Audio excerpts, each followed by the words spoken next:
De coração, irmão, quero te declarar a paz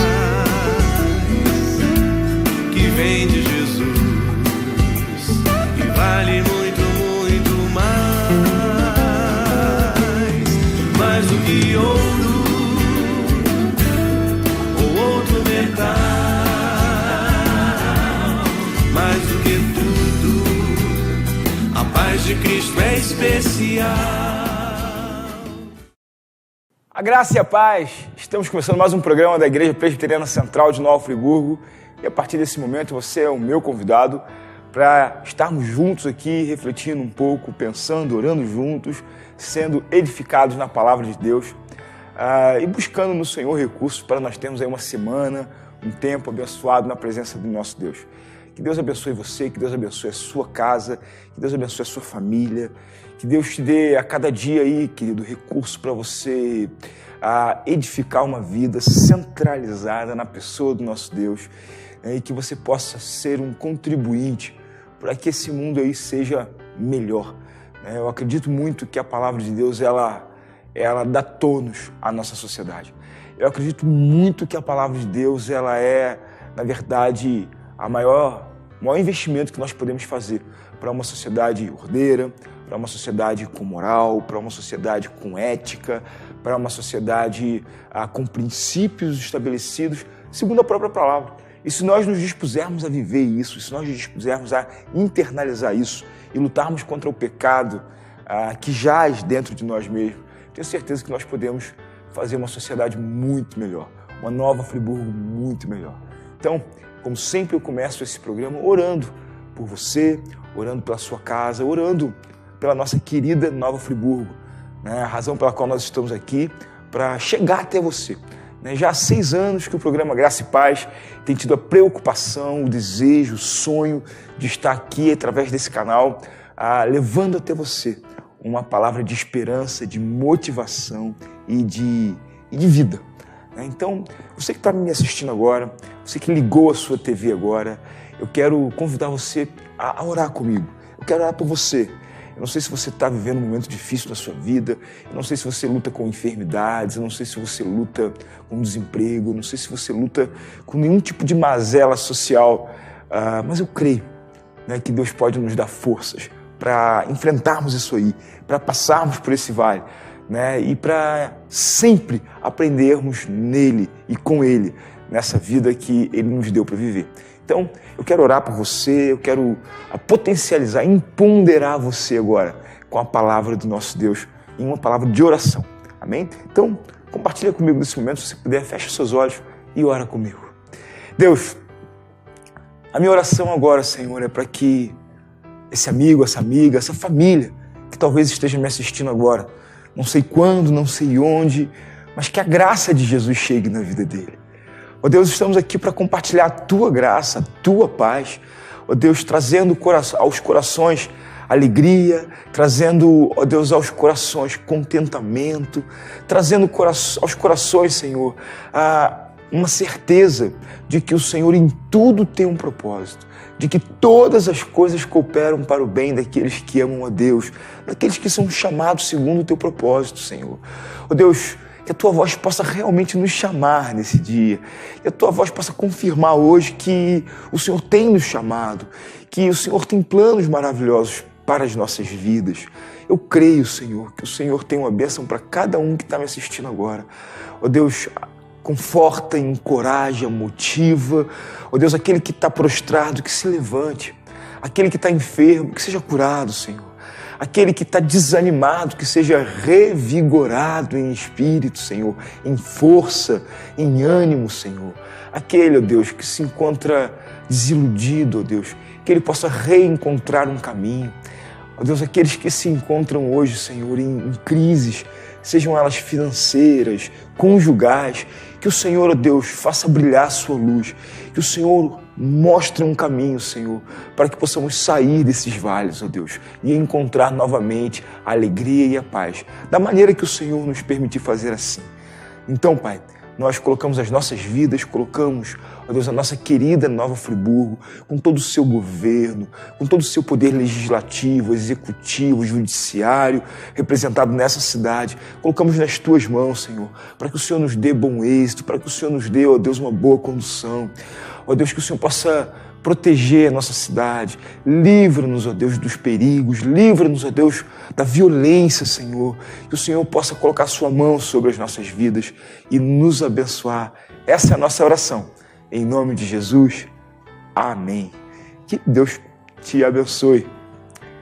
Estamos vivendo alguns rumores de violência na nossa cidade, né? E a nossa oração realmente para que a nossa cidade possa estar entregue nas mãos do Senhor e sendo abençoada assim por Ele, né? Bom, como sempre, eu gosto de, antes do segundo bloco, compartilhar com você uma canção, uma música, cujo objetivo é dar uma baixada aí na frequência do teu coração, para que logo em seguida eu venha falar algo que entre no teu coração. Então, que essa palavra possa abençoar você, que essa palavra possa tocar no teu coração, que você possa ouvir essa mensagem que eu tenho no segundo bloco para você de uma maneira melhor, né? Uma canção linda que eu quero compartilhar com você agora nesse momento, preparando então o seu coração para o segundo bloco. Fique conosco, não saia daí, certamente você vai ser abençoado, né? Eu gostaria de compartilhar, como sempre, uma palavra baseada na Bíblia, né? Trazendo luz para a tua mente, mas a nossa ideia é sempre trazer o fogo para o teu coração. Essa é uma premissa do Lloyd Jones, né, um dos maiores pregadores ingleses, né, da nossa geração, né. Ele dizia que o cristianismo é lógica em fogo. Logo, o cristão precisa ter luz na mente, precisamos conhecer a palavra de Deus, mas precisamos ter o fogo no coração.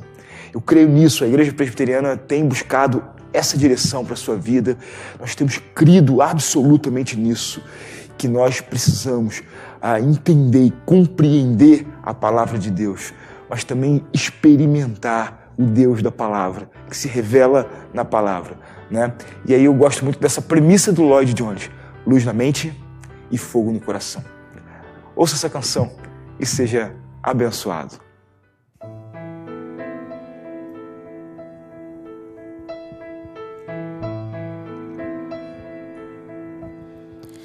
Eu navegarei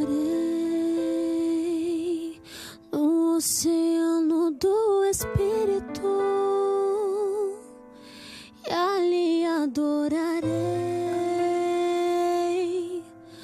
ao Deus do meu amor. Eu navegarei no oceano do Espírito e ali adorarei ao Deus do meu amor. Kemuel. Espírito, Espírito, que desce como fogo, vem como em Pentecoste. Espírito Santo de Deus, enche-me de novo. Abriu. Espírito, Espírito, que desce como fogo, que desce, vem como em Pentecoste, enche-me de novo. Eu adorarei ao Deus da minha vida, que me compreendeu sem nenhuma explicação. Eu adorarei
Deus. Aleluia. Muito bem, queridos. Espero que você tenha gostado dessa canção. Nós vamos a um breve intervalo e já voltamos rapidamente para meditar em uma palavra na Epístola de Paulo aos Romanos, com você. Não saia daí, vai valer a pena. Graça e paz. Mais do que tudo, a paz de Cristo é especial.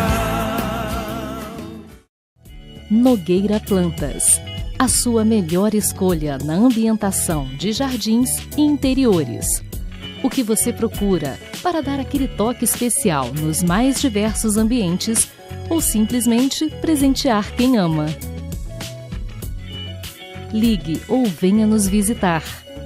Nogueira Plantas, Rua Dom João VI, 475 no Cônego, 2528-3030. Você pode assistir aos programas da TV Zoom na hora que quiser. Pode também acompanhar ao vivo a nossa programação. Baixe grátis o aplicativo TV Zoom no seu celular ou no seu tablet e envie o seu vídeo para o nosso jornalismo. Aplicativo TV Zoom é Nova Friburgo na palma da sua mão. Mais do que tudo, a paz de Cristo é especial. A graça e a paz, estamos de volta com o programa da Igreja Presbiteriana Central de Nova Friburgo. E agora eu quero compartilhar a palavra de Deus com você, com o teu coração, com a tua família, E é um tempo para você ser edificado. E a minha meditação com você hoje vai se dar na Epístola de Paulo aos Romanos, no capítulo 1, apenas 2 versículos, o verso 16 e o verso 17. Esse programa, nós não temos tanto tempo para meditar assim na palavra de Deus. A nossa palavra aqui, ela é rápida, ela é objetiva, mas não despreze a objetividade dessa palavra. Eu creio que as palavras ministradas aqui, elas são diretivas ao coração, elas são objetivas e elas vêm com muita graça do nosso Deus e com muito recurso para você poder pensar e aplicar aí uma dose da graça de Deus ao longo da tua semana, E aí, já há 6 anos que nós temos dado aí uma dose dessa graça para você poder se encher um pouco mais, Evidentemente que isso aqui é muito pouco para você. Então, eu quero convidar você que tem ouvido as nossas palavras, que tem gostado e tem sido abençoado, vá nos fazer uma visita na Igreja Presbiteriana Central de Nova Friburgo. Ela fica na Rua Oliveira Botelho, número 15, no centro da cidade, fácil de você chegar, fácil de você entrar. Nós temos estacionamentos exclusivos da igreja, ou seja, não é difícil de você chegar de ônibus ou de carro, e você pode ir, você vai ser muito bem-vindo. E ali você vai poder ouvir uma palavra, sempre uma mensagem expositiva, centrada na palavra de Deus com graça. E se você quiser conhecer um pouquinho melhor, você pode entrar no nosso canal do YouTube, Igreja Presbiteriana Central de Nova Friburgo. Você vai ali assistir todas as nossas pregações, ver como é que é a nossa igreja, conhecer como é que funciona a Igreja Presbiteriana Central de Nova Friburgo e tomar uma decisão de fazer ou não aquela visita. Nós temos muita alegria em receber os nossos visitantes. Você pode ser um nosso querido visitante. Então, eu quero olhar para essa carta de Paulo aos Romanos. Os teólogos chamavam a carta de Paulo aos Romanos de Hauptbrief, uma pronúncia aí do alemão, que significa carta principal, carta mais importante. Essa carta principal é a carta de Romanos, um dos grandes compêndios teológicos do cristianismo. Uma das cartas mais incríveis. Foi através de Romanos que Martinho Lutero teve a sua conversão e a chamada para a reforma protestante. Foi através da carta aos Romanos que Santo Agostinho teve realmente ali uma transformação na sua vida. E a partir da carta de Paulo aos Romanos, ele escreveu os seus livros, ele baseou e orientou as suas direções. E tantos outros homens de Deus viram na carta de Paulo aos Romanos uma direção muito clara. E o texto que eu quero compartilhar com você diz assim, presta atenção. Pois não me envergonho do Evangelho, porque é o poder de Deus para a salvação de todo aquele que crê, primeiro do judeu e também do grego. Visto que a justiça de Deus se revela no Evangelho, de fé em fé, como está escrito, o justo viverá pela fé. Amém?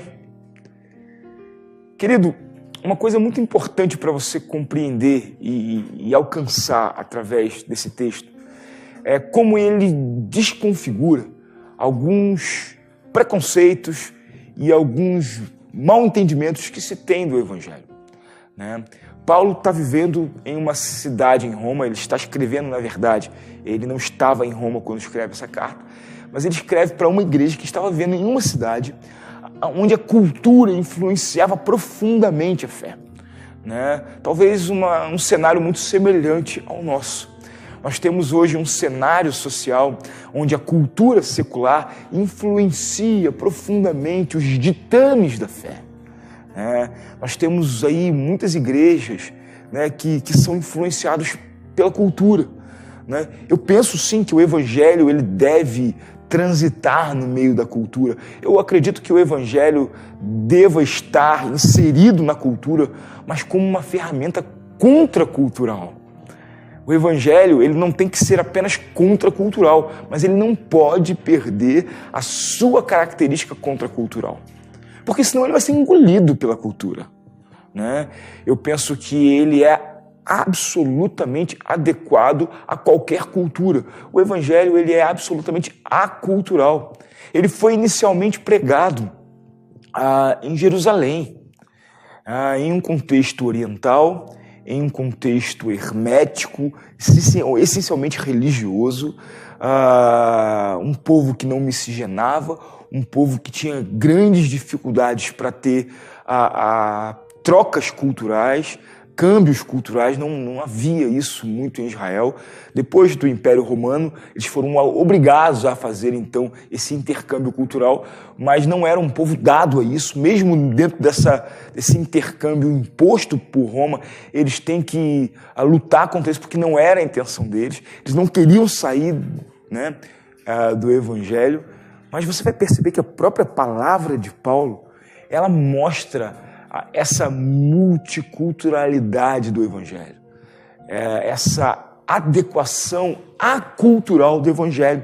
Quando ela diz que eu não me envergonho do Evangelho, porque ele é o poder de Deus para a salvação de todo aquele que crê. Primeiro, do judeu e depois do grego. Paulo está mostrando que o Evangelho não é uma exclusividade de Israel, né? E quando ele fala depois do grego, ele não está se referindo só ao cidadão da Grécia, mas ele está se referindo a todo o mundo de fala e de pensamento grego que estava espalhado pela face de toda a Europa.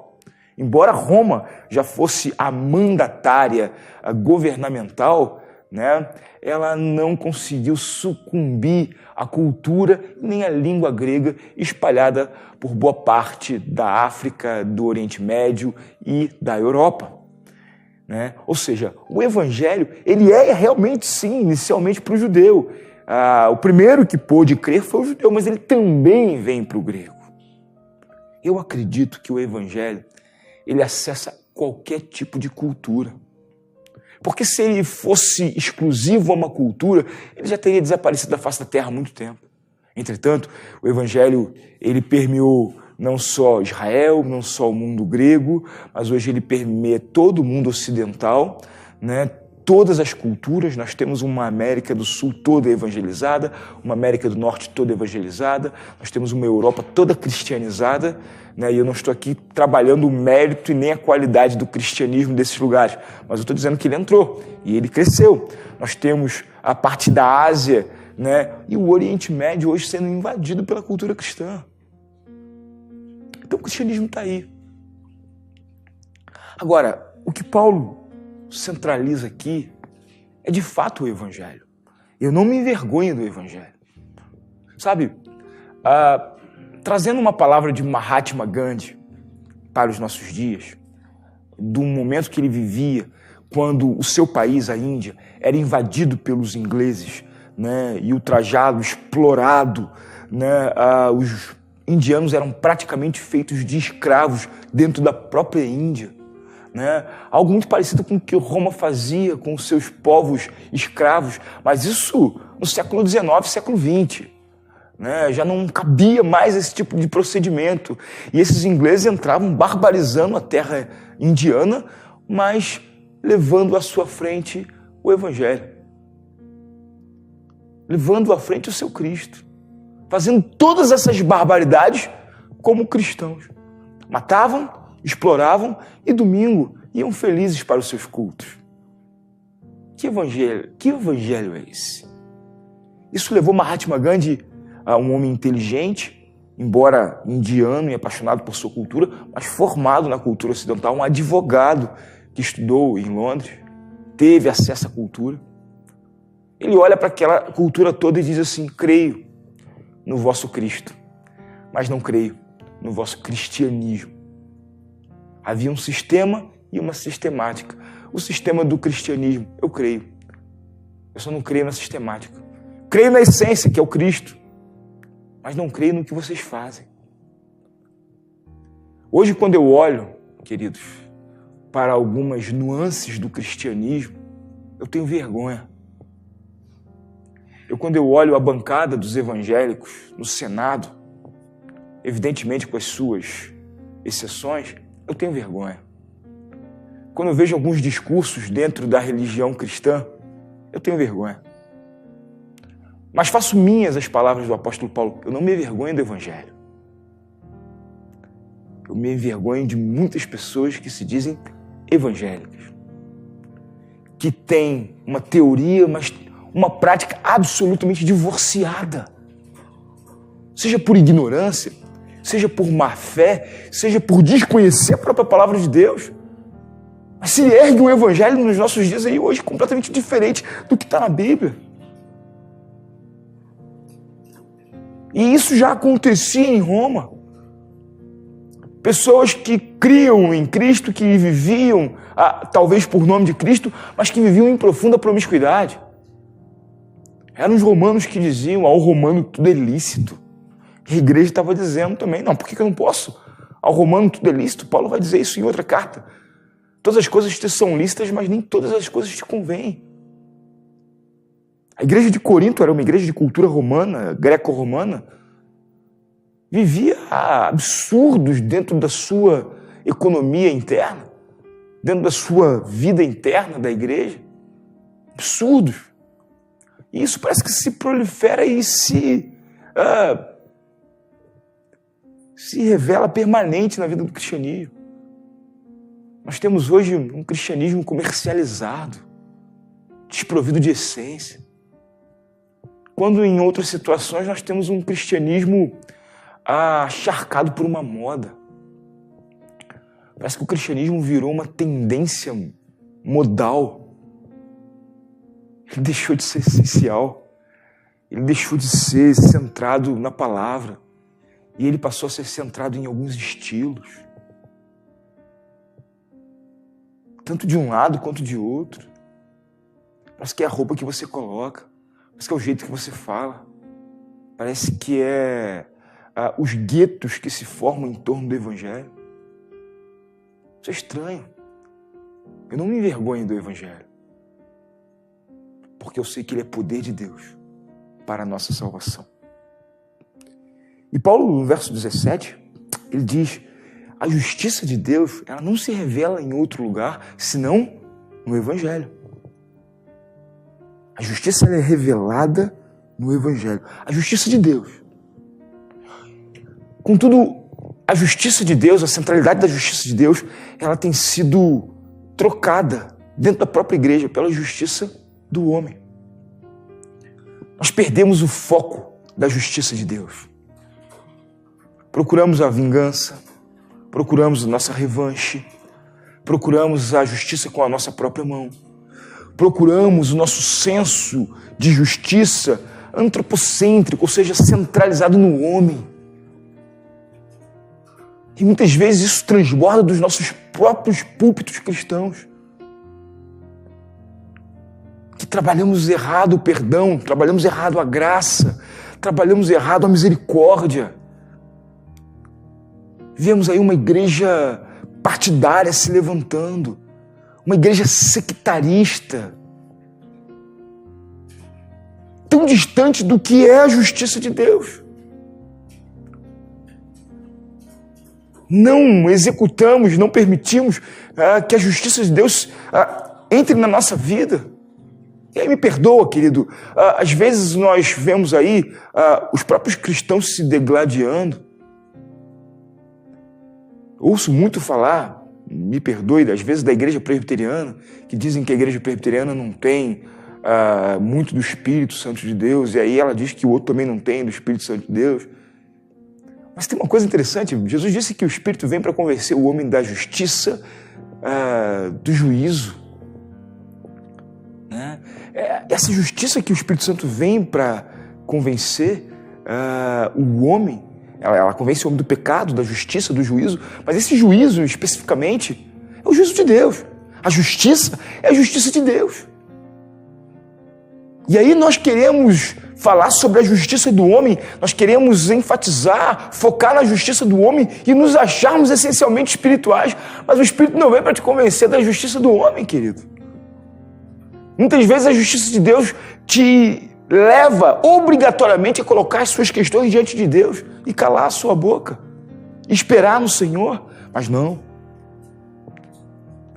Nós não aceitamos essa justiça, nós queremos a justiça do homem. Nós queremos ver as coisas acontecendo do nosso jeito, no nosso tempo, na maneira que eu quero.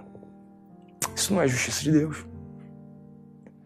É interessante que a justiça de Deus, segundo o apóstolo Paulo, na epístola de Paulo aos Romanos, no verso 1, no capítulo 1, no verso 17, ele diz que essa justiça de Deus, ela se revela de fé em fé. O que quer dizer de fé em fé? Quer dizer de dia a dia. Nós queremos que coloquem nas nossas mãos um plano de voo para toda a nossa vida. Nós queremos saber que eu vou fazer assim, assim, assim, assim, assim, assim. Nós queremos ter o controle. Mas o apóstolo Paulo está dizendo, a cada dia vai ser revelado para você a graça diária. Quando você faz a oração do Pai Nosso e diz, o pão nosso de cada dia nos dai hoje, o que você acha que você está fazendo? O que você acha que você está pedindo? O que você acha que você está orando? Você não está orando pelo pão que você come. Você não está orando pelo aquele recurso ali só local ou físico. Mas você está pedindo a Deus para que Ele te dê a cada dia todas as sortes de necessidades, sejam elas físicas, espirituais e emocionais, para você viver. E você vive a cada dia. É de fé em fé. É a fé de hoje, é a fé de amanhã, é a fé de depois de amanhã. Eu quero te dizer que a fé de hoje não vai resolver os seus problemas de amanhã. A fé de ontem não resolve os seus problemas de hoje. Você precisa ter fé hoje, amanhã e depois. É essa sequência, passo a passo, que Paulo nos chama para viver. E ele encerra esse texto dizendo, o justo viverá pela fé. Então, querido, deixa eu te dizer uma coisa. Viva a cada dia a sua fé. Foco é uma coisa que se dá em processo, não em um ato. Eu estava pregando na igreja esses dias sobre a maturidade da oposição. Você pode entrar no Facebook da igreja e você vai ouvir essa mensagem. Maturidade para lidar com as oposições.